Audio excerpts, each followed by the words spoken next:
नमस्कार, बहुत स्वागत है आप सभी लोगों का हमारे समृद्धि आईएएस के यूट्यूब चैनल पर और अब की बार मेंस पार सीरीज में, जिसके तहत आज हम जो है वो जीएस प्रश्न पत्र 3 से प्रश्न कराने वाले हैं। और आज का जो हमारा प्रश्न है, वैश्वीकरण एवं उदारीकरण की नीतियों का भारतीय अर्थव्यवस्था पर प्रभावों की विशेषतः विदेशी व्यापार, पूंजी प्रवाह एवं प्रविधि हस्तांतरण। प्रविधि मतलब जो होता है वो तकनीकी हस्तांतरण के संदर्भ में व्याख्या कीजिए। 12 अंक का प्रश्न है। और देखिए ये पीवाईक्यू है, क्योंकि कभी कभी हम पीवाईक्यू भी इसलिए कराते हैं क्योंकि जब तक आप पीवाईक्यू को नहीं देखेंगे तब तक विश्वास मानिए आप सही से चीज़ों का मूल्यांकन नहीं कर पाएंगे कि क्या आपको पढ़ना है, क्या छोड़ना है।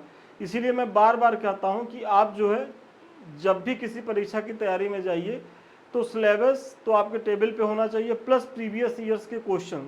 अगर प्रीलिम्स हो रहा तो प्रीलिम्स के, मेंस हो रहा मेंस के, वो सारी चीज़ें होनी चाहिए। तभी जो है आप उस परीक्षा के साथ जब तैयारी करेंगे तो न्याय कर पाएंगे।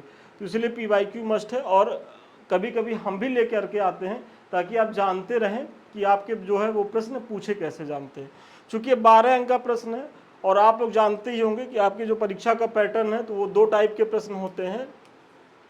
एक जो होता है वो 8 अंकों में होता है, 125 शब्दों में लिखना होता है।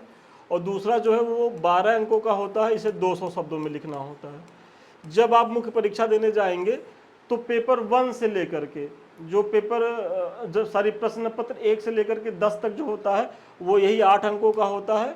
और जो 11 से 20 तक होते हैं ये 12 अंकों का होता है।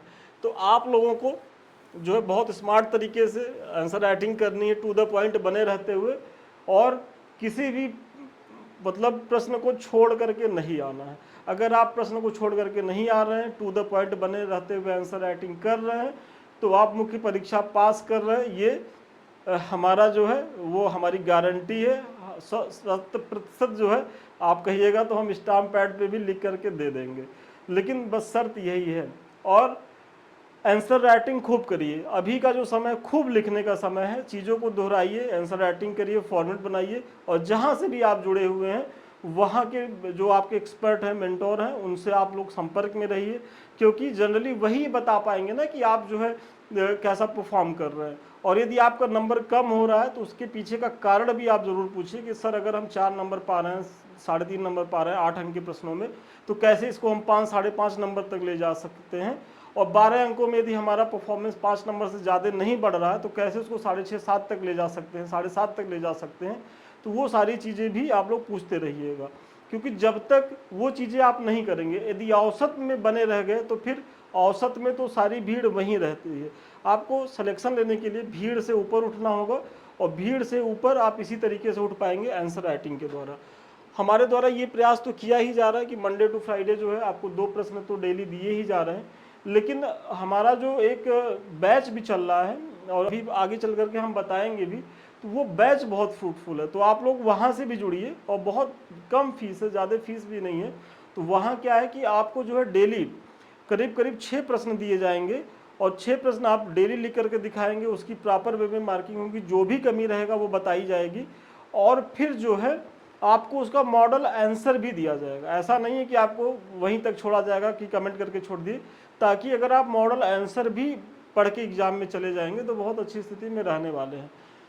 तो इस समय तो सुबह 9 बजे और शाम को 4 बजे तो चैनल पे बने रहना बहुत ज़रूरी है। और वीकली जो हमारा करंट अफेयर्स आता है वो तो आप लोग देखते रहिएगा। चलिए एक बार प्रश्न हम पुनः पढ़ रहे हैं कि वैश्वीकरण एवं उदारीकरण की नीतियों का भारतीय अर्थव्यवस्था पर प्रभावों की विशेषतः विदेशी व्यापार, पूंजी प्रवाह, प्रविधि हस्तांतरण के संदर्भ में व्याख्या कीजिए। तो पहले तो प्रश्न को ध्यान से पढ़िए कि प्रश्न किस पे है। तो वैश्वीकरण एवं उदारीकरण की नीतियों पर है। तो आपका की पॉइंट क्या हो गया, वैश्वीकरण और उदारीकरण को आप बता दीजिए, यही आपकी भूमिका का पार्ट हो गया। अब इसकी नीतियों पर भारतीय अर्थव्यवस्था पर प्रभाव में देखना है कि विदेशी व्यापार में इसका क्या प्रभाव पड़ा, पूंजी प्रवाह पर मतलब कि जो धन का अंतरण हुआ उस पर क्या प्रभाव पड़ा, और फिर तकनीक के हस्तांतरण पर क्या प्रभाव पड़ा, इसी को बताना है। और देखिए ऐसे ही 12 अंक के प्रश्न को आपको सबसे पहले स्मार्ट तरीके से तोड़ना है। मतलब प्रश्न को ऐसा नहीं कि इसको छिन्न भिन्न कर देना है, मतलब वो मन में तोड़ना है कि इसके कितने डायमेंशन है। मतलब ये है कि ये इसको में भूमिका में क्या पार्ट जाएगा और कितने डायमेंशंस में हमको क्या क्या लिखना है, एक माइंड मैप बनाइए। भले 1 मिनट लग जाए आपको प्रश्न पढ़ने के दौरान माइंड मैप करने में, जाने दीजिए, क्योंकि वो 1 मिनट आप देंगे तो फिर आपके प्रश्न में बिखरने का चांस बहुत कम हो जाएगा, क्योंकि तब आपका माइंड आपको एक माइंड मैप दे देगा कि इसमें जो है भूमिका में ये लिखना है, बीच के पार्ट में ये लिखना है, कंक्लूजन में ये लिखना है। और इसी तरीके का यदि आप लिख करके आएंगे, मतलब टू द पॉइंट बने रहते हुए और क्रमबद्ध तरीके से, तो आप जो है बहुत अच्छा नंबर पाएंगे।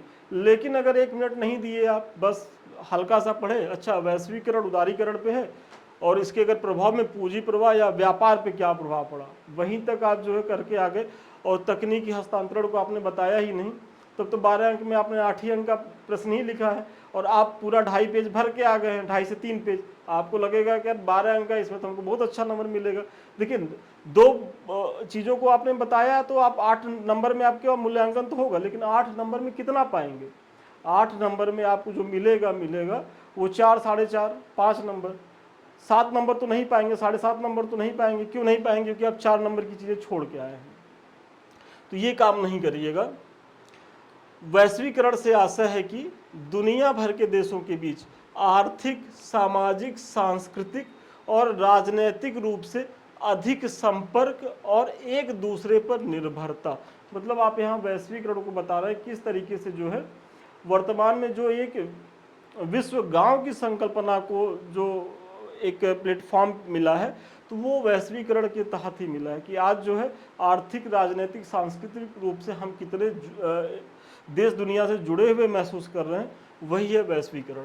जबकि उदारीकरण का तात्पर्य है कि सरकारी नियंत्रणों और प्रतिबंधों को कम करना, विशेषकर निवेश एवं पूंजी प्रवाह के क्षेत्र में। देखिए उदारीकरण की जो चीज़ें हैं वो अर्थव्यवस्था से संबंधित होती है और आप यहाँ इसका आशय ये है कि भाई कितनी आप अपनी अर्थव्यवस्था को उदार रखते हैं। मतलब वर्तमान में जो ट्रंप की जो ट्रेड वार की नीति है, अभी बताएंगे कि वो कैसे उदारीकरण के खिलाफ है, वो तो होना ही नहीं चाहिए। वो फ्री ट्रेड यानी कि मुक्त व्यापार की नीतियों का जो है वो किस तरीके से गला घोट रहा है अमेरिका, तो बात की बात है। तो यहाँ जो है बहुत स्मार्ट तरीके से आपको बहुत संक्षेप में जो है 15 से 20 शब्दों में अपने भूमिका को बताया आपने कि वैश्वीकरण क्या था, उदारीकरण क्या था। फिर 1991 की औद्योगिक नीति द्वारा वैश्वीकरण, उदारीकरण और निजीकरण आर्थिक सुधारों की दिशा में उठाए गए प्रमुख कदम है। मतलब इसमें आप बता रहे हैं कि किस तरीके से जो है 1991 में जो ये नीति लाई गई थी एलपीजी की, वो आर्थिक जो उदारीकरण की दिशा में ये कितने महत्वपूर्ण कदम है, जिससे अर्थव्यवस्था में सरकारी हस्तक्षेप कम हुआ और बाजार की जो है वो भूमिका बढ़ने लगी। आप अगर 1991, अब यहाँ तो जनरली जो बच्चे हैं वो तैयारी वाले, तो वो तो उसी टाइम पीरियड में पैदा ही हुए रहे होंगे, भाई हमारा खुद ही वही कंडीशन है, तो हम लोग तो किताबों में ही पढ़े हैं। लेकिन पहले जब ग्रैंडफादर थे, अभी पिताजी से जो बात होती है, तो वो लोग बताते हैं कि नहीं, उस समय क्या था कि ऑप्शंस बहुत कम थे, वर्तमान में तो बहुत ज़्यादा है और वाकई में पहले से स्थिति बहुत बेहतर हुई है। तो आपने जो है वैश्वीकरण, उदारीकरण को बताया कि वो क्या है और आपको बताना ही होगा। ये नहीं है कि बस आप डायरेक्ट प्रश्न, भूमिका में ही परिचय, चूंकि भूमिका परिचयात्मक होती है, तो परिचय किसका देंगे? वैश्वीकरण, उदारीकरण का ही तो परिचय देंगे। और नहीं करके आएंगे तो करीब करीब ये आपका भूमिका पे 2 से 2.5 नंबर रहता है, तो आप 2-2.5 नंबर गंवा के आएंगे। तो ये चीज़ें हो गई। फिर इन नीतियों के प्रभाव स्वरूप भारतीय अर्थव्यवस्था के विभिन्न क्षेत्रों में बदलाव देखने को मिला है, जो निम्न है। मतलब जो उदारीकरण की नीति हमने 1991 में अपनाई थी, और उस समय प्रधानमंत्री कौन थे भारत के और वित्त मंत्री कौन थे, आपको कमेंट करके बताना है। बहुत चर्चित जो है वित्त मंत्री रहे हैं और बाद में वो भारत के प्रधानमंत्री भी बने हैं, तो आप सभी लोग कमेंट करके बताइएगा। अब जो है विदेशी व्यापार के क्षेत्र में उदारीकरण या वैश्वीकरण का क्या प्रभाव रहा है, जो आपके प्रश्न का पहला भाग है, उसके बारे में आप बताइए कि जहां 1991 में भारत का निर्यात मात्र $32 बिलियन था, 2021-22 तक बढ़ करके 417 मतलब .181 मतलब 418 बिलियन जो है वो डॉलर हो गया। मतलब 32 से जो हमारी जो अर्थव्यवस्था का जो निर्यात था हमारी भारतीय अर्थव्यवस्था का, वो 418 बिलियन डॉलर के करीब पहुंच गया। तो ये इसके ही प्रभाव स्वरूप आपको देखने को मिला। फिर अगला है कि वित्त वर्ष 2023-24 में भारत का जो कुल निर्यात है 776.68 बिलियन अमेरिकी डॉलर पहुंचने का अनुमान है। मतलब कितना बड़ा जो अमाउंट है उसमें हम जो है निर्यात कर रहे हैं। तो ऐसे नहीं जो हमारी अर्थव्यवस्था है वो विश्व की 5वीं अर्थव्यवस्था बन गई है। तो ये आंकड़े भी बता रहे हैं। अब आपको लगेगा कि सर जो है वो भाजपा का प्रचार कर रहे हैं। देखिए, भाजपा का प्रचार नहीं कर रहे हैं, और अगर यहाँ तक अर्थव्यवस्था पहुँची है तो केवल ये वर्तमान प्रधानमंत्री या वर्तमान सरकार का योगदान नहीं है। भाई, उदारीकरण कब लाया गया? कांग्रेस की सरकार में। नरसिम्हा राव उस समय प्रधानमंत्री थे, वित्त मंत्री मनमोहन सिंह थे आदरणीय। और उन लोगों का देखिए, अगर आज़ादी के बाद से हम लोगों ने यहाँ तक की यात्रा तय की है, तो किसी एक व्यक्ति को क्रेडिट दे देना और एक व्यक्ति की भूमिका को खारिज कर देना, ये तो मतलब लंपटता होगी, मूर्खता होगी, और जो आज वर्तमान राजनीतिक परिदृश्य में देखा जा रहा है। और ये ठीक नहीं है, क्योंकि आप ऐसे सोचिए कि आप अपने घर में थोड़ा सा आप अपने मतलब नौकरी शिक्षा मिली, आपके फादर ने आपको पढ़ाया, आप थोड़ा शिक्षित हो गए, और शिक्षित होने के बाद आप करें क्या कि बस सारा श्रेय आप खुद लेने को सोचे कि भाई हमने ही पूरे घर का कायाकल्प किया है। तो ऐसा नहीं है, आपको उस कायाकल्प करने की कंडीशन में लाया कौन? आपके फादर, आपके ग्रैंडफादर। वो लोग काफ़ी त्याग तपस्या करके आपको उस लायक बनाया, आपको एक आधार दिए, तब जा करके आप उस पर अपने सपनों का महल खड़ा कर पाए। तो क्रेडिट तो सबको देनी चाहिए, और वो होना भी चाहिए।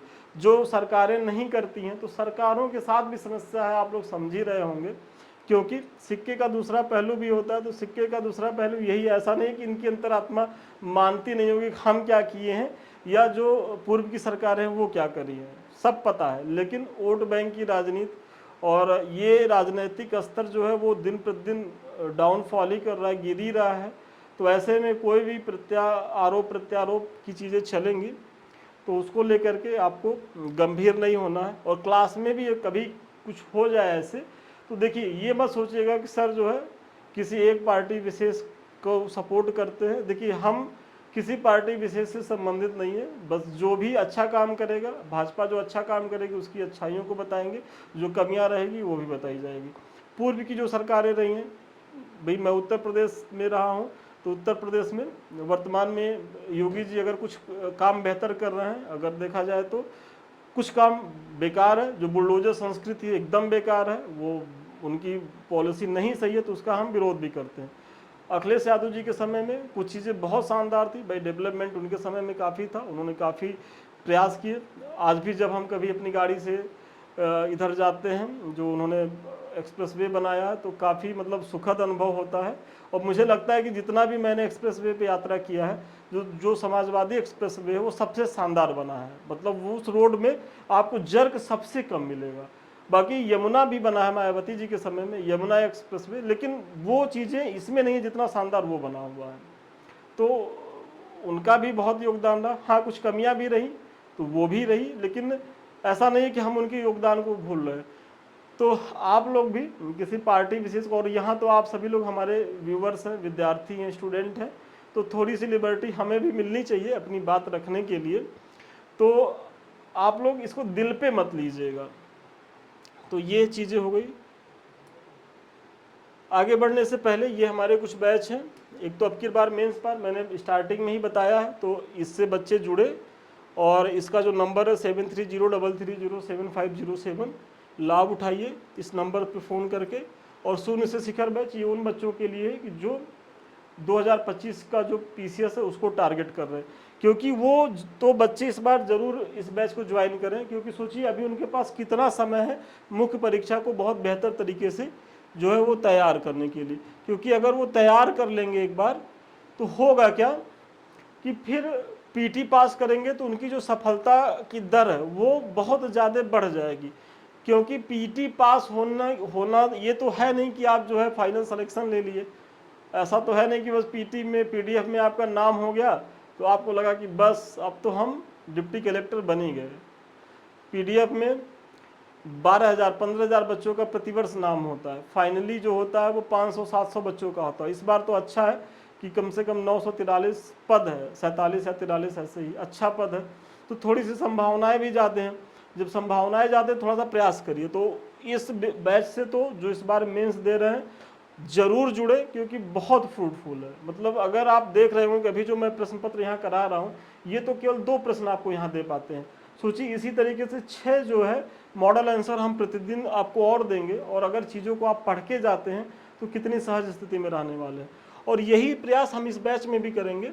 यहाँ फ़र्क यही है कि थोड़ा स्लो रहेगा, क्योंकि ये 2025 के पीसेस को टारगेट कर रहा है।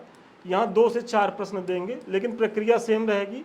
आप अपना जो है पीडीएफ में उत्तर भेजेंगे, मूल्यांकन होगा, जो भी कमी रहेगी, आधा नंबर 1 नंबर भी कटा है, क्यों कटा है सब बताया जाएगा, और फिर जो है मॉडल आंसर भी आपको दिया जाएगा इस तरीके से।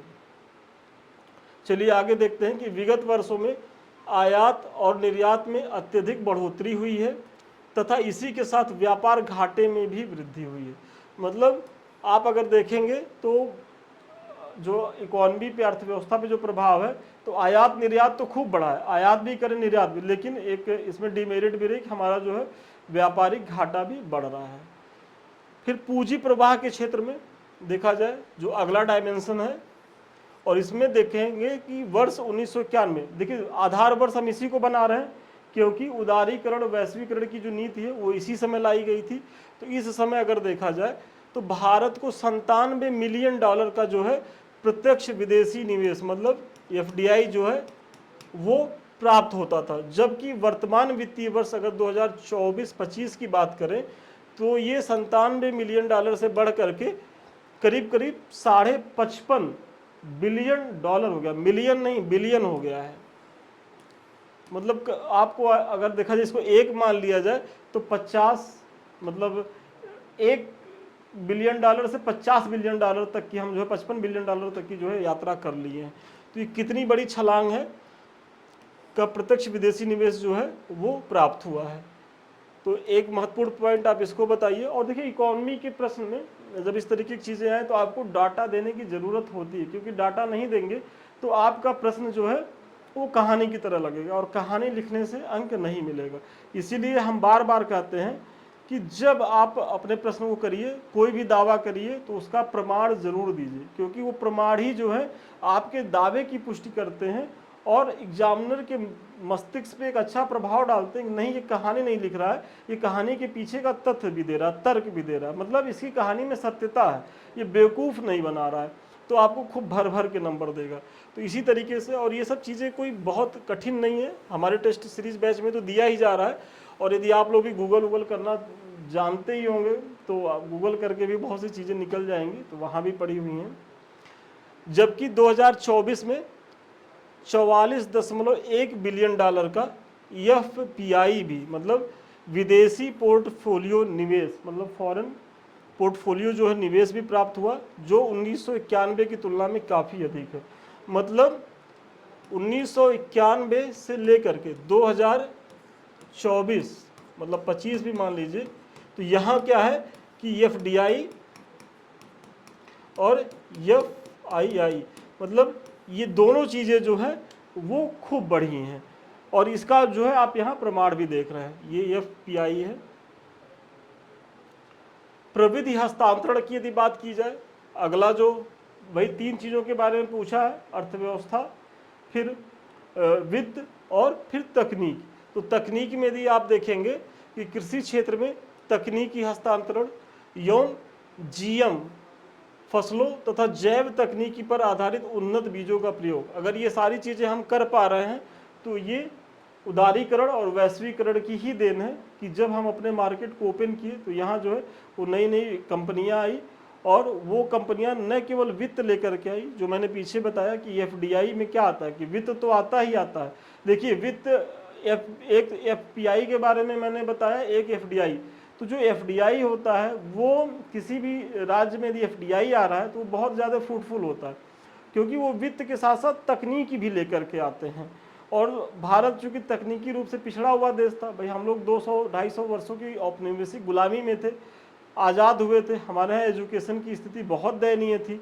तो ऐसी स्थिति में हमको ये सब चीज़ों की ज़रूरत भी थी। तो वही है कि अगर ये सारी चीज़ें हुई तो वो वैश्वीकरण उदारीकरण के प्रभाव के तहत ही, नहीं तो जो हरित क्रांति की चीज़ें आई भाई उसके पहले क्या था कि खाद्यान्न रूप से हम आत्मनिर्भर ही नहीं थे। मतलब हमारी एक बड़ी आबादी जो है वो अकाल ग्रस्त हो जाती थी, मतलब भूखे रहने की नौबत आती थी, मतलब भूखमरी थी, बहुत गरीबी थी। लेकिन जब ये सारी चीज़ें आई तो जो है हरित क्रांति की चीज़ें हुई, फिर श्वेत क्रांति हुई, दुग्ध क्रांति जिसको कहते हैं, इस तरीके की तमाम क्रांतियों की चीज़ें होते हुए कृषि क्षेत्र में जो है हम आत्मनिर्भर हो गए। और आज हमारी ये स्थिति है कि हम जो है महत्वपूर्ण देशों को जो है वो अपने कृषि प्रोडक्ट जो है वो आयात कर रहे हैं, या डेयरी प्रोडक्ट आयात मतलब सारी निर्यात कर रहे हैं। फिर चिकित्सा के क्षेत्र में भाई पहले क्या था कि अगर मलेरिया भी हो जाता था, चेचक माता के निकलने से पूरा गांव की आधी आबादी खत्म हो जाती थी। मतलब कितनी ज़्यादा मेडिकल की जो चीज़ें थी हम उसमें पिछड़े हुए थे। और इसी वजह से देखिएगा कि यहाँ क्या है कि भारत की जो मृत्यु दर, शिशु मृत्यु दर था वो बहुत ज़्यादा था। लेकिन वही है कि जब से ये सारी व्यवस्था आई तब से यहाँ भी जो है इस तरीके की चीज़ें देखने को मिल रही हैं। और आज तो ऐसे ऐसे मतलब यहाँ टेक्निक या उपकरण आ गए हैं कि भारत जो है वो हेल्थ टूरिज्म का एक उभरता हुआ गंतव्य देश बन रहा है। कि मतलब जो हमारे आसपास के जो पिछड़े देश हैं वो हमारे यहाँ इलाज कराने आते हैं, क्योंकि हमारी जो इलाज है वो किफ़ायती भी है और बहुत वर्ल्ड क्लास की। मतलब जो सुविधा आपको सिंगापुर अमेरिका में मिल जाएगा वो हमारे एम्स के डॉक्टर या जो हमारे जो संस्थान है, मेडिकल संस्थान है, वहाँ बहुत कम पैसे में बहुत बेहतरीन इलाज कर पाएंगे। तो वो कैसे कर पाएंगे? क्योंकि पहली बात तो ये खुद बहुत प्रतिभावान होते हैं। जो भारत का मेडिकल और भारत का इंजीनियरिंग है वो बहुत ही प्रतिभा संपन्न है, बस उन्हें एक प्लेटफॉर्म देने की ज़रूरत होती है। और प्लेटफॉर्म जो है उन्हें एफडीआई के माध्यम से मिल ही रहा है, तो चीज़ें ग्रो कर रही हैं। इसी तरीके से रोबोटिक, एआई तथा नैनो तकनीक का जो है विभिन्न क्षेत्रों में प्रयोग बढ़ रहा है। और अगला जो है रक्षा क्षेत्र में, तो आप देख ही रहे होंगे कि आज ही के पेपर में भाई हमारे यहाँ क्या राफेल जैसे फाइटर प्लेन आ रहे हैं, तो वो सब कितना ज़्यादा महत्वपूर्ण होंगे हमारे देश के लिए। तो उदारीकरण तथा वैश्वीकरण के सकारात्मक और नकारात्मक प्रभाव भी आपको बताना है। तो अगर सकारात्मक प्रभाव को दिखाइए तो सबसे पहला प्रभाव निवेशकों की संख्या में वृद्धि तथा नए उद्योगों की स्थापना हुई है, ये पहला प्रभाव है। दूसरा, भारत आयातक देश से क्या है कि निर्यातक देश बनने की ओर उन्मुख है। मतलब भाई आज हम जो मैक्सिमम चीज़ें हम निर्यात ज़्यादा कर रहे हैं, आयात कम कर रहे हैं। तो ये कैसे संभव हो पाया है? तो उदारीकरण वैश्वीकरण के बाद ही संभव हो पाया है। फिर हमारी जो अर्थव्यवस्था है इसका वैश्विक जुड़ाव, क्योंकि उदारीकरण या वैश्वीकरण की जो पहली शर्त ही होती है वो फ्री ट्रेड। और फ्री ट्रेड यदि हो रहा है, मतलब मुक्त व्यापार की जो नीति अपनाई जा रही है, तो उससे क्या है कि हम अपनी अर्थव्यवस्था को खोलेंगे और देश दुनिया की अर्थव्यवस्था से जुड़ेंगे। और इसी के तहत आप देखेंगे कि भाई 1991 के पहले अगर आप मार्केट में देख रहे होंगे, अगर आप बाइक लेने का मन बनाएंगे तो आपको यहाँ की जो लूना बाइक थी या बजाज स्कूटर रहते थे, कुछ वेस्पा टाइप में स्कूटर आते थे, या राजदूत एक मोटरसाइकिल होती थी, बहुत लिमिटेड ऑप्शंस होते थे। लेकिन उसके बाद जैसे ही मार्केट ओपन हुआ, आज बाइकों की आप देख रहे हैं कि किस तरीके की बाइकें यहाँ सड़कों पे घूम रही हैं, एकदम आकर्षक तरीके से रेसर बाइक है। तो वो क्यों हो पाया? वो इसी वजह से हो पाया। और जो देश अभी इस तरीके की अर्थव्यवस्था को नहीं अपना पा रहे वो अभी भी मुख्य धारा से पिछड़े हुए हैं। भारतीय उपभोक्ताओं के पास अधिक विकल्प की उपलब्धता, वही मैंने पीछे बताया है कि बाइक की ही उपलब्धता देख लीजिए। आज आप अगर कपड़ा खरीदने जाएं तो आपके पास कितने विदेशी ब्रांडों के जो है वो कपड़े आप ले सकते हैं, भारतीय तो है ही हैं। तो सोचिए कि जब आप उपभोक्ता हैं और आपके पास चॉइस ज़्यादा रहे तो आपको बेहतर मिल जाएगा और कीमत भी कम मिलेगी, क्योंकि जब बहुत ज़्यादा विकल्प रहेंगे तो फिर वहाँ रैशनल तरीके से जो डीलर होगा, जो प्रोडक्शन करेगा, उसकी कास्ट भी रखेगा। क्योंकि अगर आप बहुत महंगा रखेंगे तो अगला जो आपका प्रतिद्वंदी है आपसे सस्ता में वो बेचेगा, उसको लाभ मिलेगा, तो आप और घटाएंगे। तो इस तरीके से जो आपकी लागत होगी उससे थोड़ा बहुत ही आप लाभ लेंगे। तो ये एक बड़ा फायदा है। फिर सॉफ्टवेयर, पर्यटन, चिकित्सा आदि क्षेत्रों में जो है वो तीव्र विकास आप देख ही रहे हैं। अर्थव्यवस्था के मतलब प्रत्येक क्षेत्रों में जो है इसके द्वारा गति आई है। ये तो सकारात्मक प्रभाव हो गए, और थोड़ा सा इसमें नकारात्मक प्रभाव भी रहे हैं। तो नकारात्मक प्रभाव के तहत देखा जाए तो सबसे पहला जो प्रभाव है कि जो हमारा है निरंतर बढ़ता जो है व्यापार घाटा, मतलब व्यापार घाटा हमारा निरंतर जो है वो बढ़ता जा रहा है। वर्ष 2023-24 में 238 बिलियन अमेरिकी डॉलर के करीब जो है वो हमारा व्यापारिक घाटा जो है वो नुकसान हुआ। और ये व्यापारिक घाटा होता कैसे है कि मतलब कि अगर हम सपोज करिए कि 100 रुपये का निर्यात कर रहे हैं और 200 रुपये का जो है वो आयात कर रहे हैं, तो अब इसमें से ये 100 रुपया जो हुआ, भाई 100 का अगर हम निर्यात किए और 200 का आया तो 100 रुपये का जो है ये हमारा व्यापारिक घाटा हो गया। और इसी को लेकर के वर्तमान में देख रहे होंगे कि अगर पूरे विश्व में सबसे ज़्यादा व्यापारिक घाटा जो है वो उठा रहा है कौन? अमेरिका उठा रहा है। तो आपको तो लगेगा कि जो भाई अमेरिका अगर व्यापारिक घाटा उठा रहा है तो हर देश को ये अधिकार है कि वह व्यापारिक घाटे को कम से कम करे। तो ट्रम्प की नीतियां प्रथम दृष्टया तो लगती हैं कि भाई अगर वो मेक अमेरिका ग्रेट अगेन की बात कर रहे हैं कि अमेरिका को फिर से महान बनाएंगे, या जो हमारा व्यापारिक जो संतुलन बिगड़ा हुआ है बेसिकली चाइना के साथ और जो भारत या मैक्सिको के साथ, तो हम ऐसे देशों पर ज़्यादा टैरिफ लगाएंगे कि वहाँ की चीज़ें हमारे मार्केट में बहुत सस्ते दामों पे ना बिक सके। तो इससे हमको लाभ होगा कि हमारे जो प्रोडक्ट हैं उनको जो है एक मार्केट में बने रहेंगे, और हमको जो है अन्य देशों से टैरिफ शुल्क के रूप में एक वित्त की भी प्राप्ति होगी। ये एक पक्ष है। लेकिन अमेरिका जो है बहुत विकसित है, बहुत धनी है, और वो अगर इस तरीके की चीज़ों को वर्तमान में अपनाएगा तो फिर जो हम मुक्त व्यापार की नीति के तहत यहाँ तक की यात्रा किए हैं, तो वो ऐसे अगर हम बढ़ रहे हैं तो डायरेक्ट ऐसे गिरेंगे, मतलब ऐसे नहीं गिरेंगे। अगर जो ट्रम्प की नीतियाँ वो डायरेक्ट धड़ाम से मतलब ऐसे जाते हुए एकदम ऐसे हो जाना है, तो ये कर सकते थे भाई इनके करने का विशेषाधिकार भी अधिकार भी, लेकिन ये ऐसे होना चाहिए था या ऐसे होना चाहिए था, मतलब थोड़ा सा कम करते। मतलब जो प्रतिशत है अब अमेरिका चाइना के ऊपर 104% का लगा दिए, भारत के ऊपर 26% का, वो 6% 10% भी लगा सकते थे, तो चीज़ें थोड़ा सा संतुलित रहती।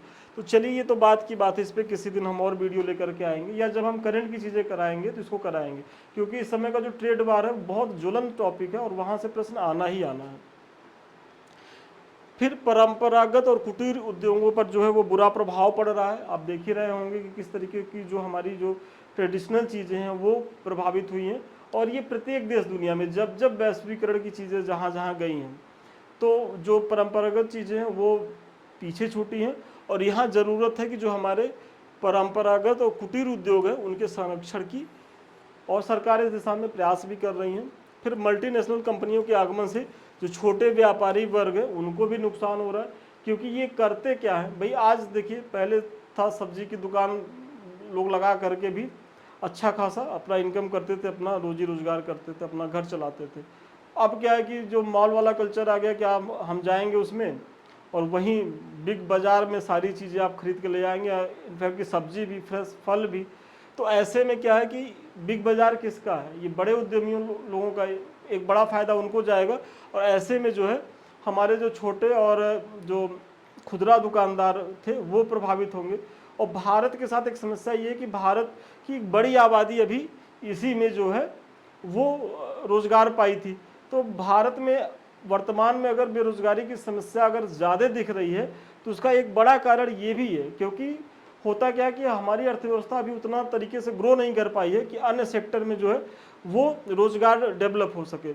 और अगर रोज़गार किसी सेक्टर में डेवलप हो रहा है तो अभी हमारे लोग इतने स्किल्ड नहीं हैं। भाई हमारी एजुकेशन की जो पॉलिसी है वो बहुत बेहतरीन नहीं रही है। तो सरकारों को मतलब बहुत दिशा में काम करना होगा। तो किसी और टॉपिक पे उस पर हम डिस्कस कर लेंगे। फिर आर्थिक असमानता, वही वर्तमान में जो ट्रेड वार की जो चीज़ें चल रही हैं, तो ये इसके जो है नकारात्मक पहलू हैं।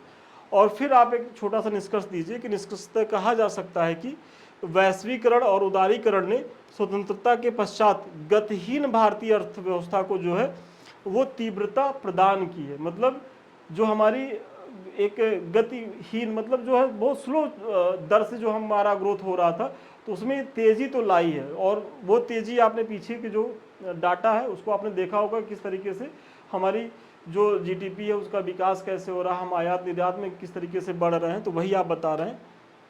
एवं सभी क्षेत्रों में आमूल चूल परिवर्तन भी आए हैं। हालांकि कुछ चुनौतियां भी हैं जिसका समाधान करके इसका और बेहतर उपयोग कर सकते हैं। तो चुनौतियां यही हैं और इसी के समाधान करने की ज़रूरत है। तो ये कुछ हमारे लिंक्स हैं, इसको तो जुड़िए, इसका लाभ उठाइए, क्योंकि ये टेलीग्राम है, यहाँ आपको सारी चीज़ें सबसे पहले मिलेंगी। समृद्धि आईएएस का यूट्यूब है और संदीप मिश्रा ऑफिशियल, ये दो हमारे यूट्यूब के चैनल हैं। इसे आप लोग लाइक करिए, सब्सक्राइब करिए, शेयर करिए। और हमारे किसी भी बैच से जुड़ना चाह रहे हो तो इन नंबरों पे आप संपर्क करें, या अगर हमसे बात भी करना चाह रहे हो तो हमारी आपसे यहाँ बात भी हो जाएगी। तो चलिए आज के लिए इतना ही।